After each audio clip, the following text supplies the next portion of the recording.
while I'm driving to the next obstacle, I'll tell you a little bit about the build.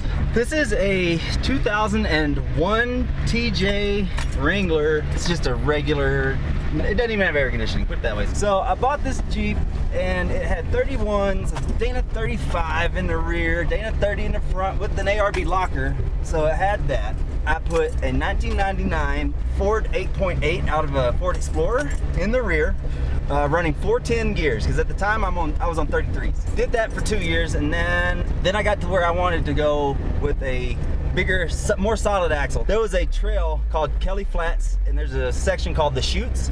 And while I was in there, I was being a little rough, and in the process, I heard a ping in the front.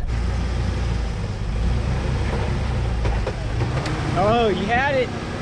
Try to climb it. It's swinging you around. Whoa. Not pushing it, that's it. So that kind of told me I need to take it easier. I'm gonna break an axle. Now we're going over another obstacle here. Hang on.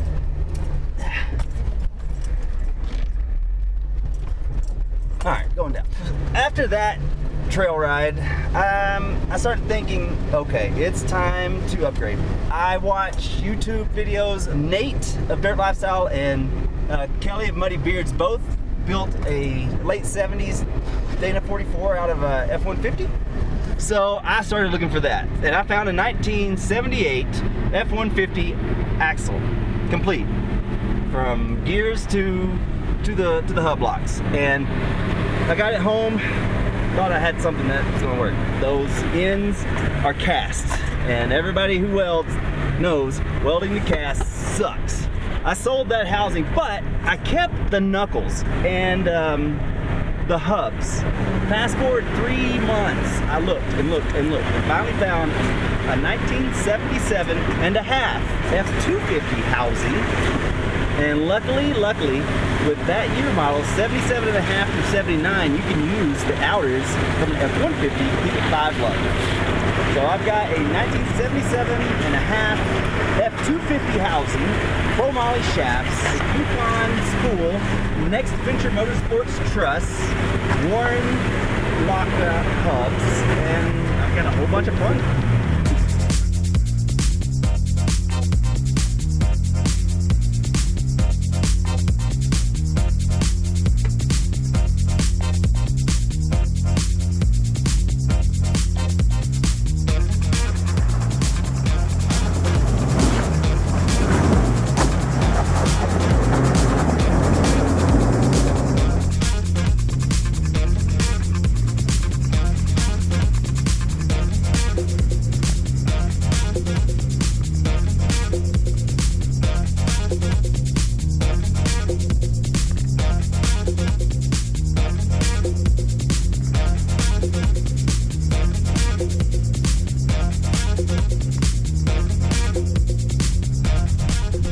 Well, adventure today. These guys just stopped me and said they rolled their Razor up here on Ironclads, so we're gonna cruise up that way and see if we can't help them out with our winch. As that one YouTube channel says, we'll get them out. All right, so we're headed up to help these guys out. I didn't really want to do this ledge that we're about to do, and I'm not sure I'm gonna get video of it, but I'll set the GoPro out and catch a clip of it real quick and see if we can get it.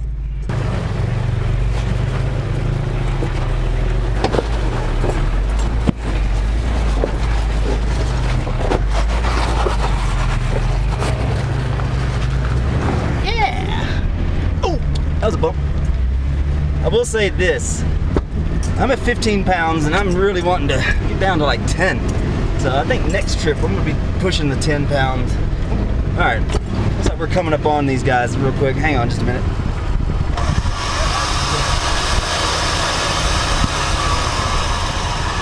All right, here we go.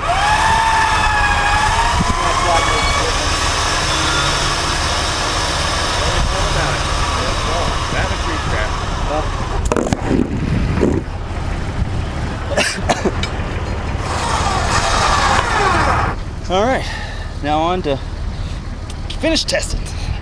Okay, so we just made the Ironclads loop. That first little ledge that we climbed up, I decided, hey, I'm gonna go down it and flex out and see just what all we've got. So this is just almost fully flexed out. So this is about as tight as it's gonna get.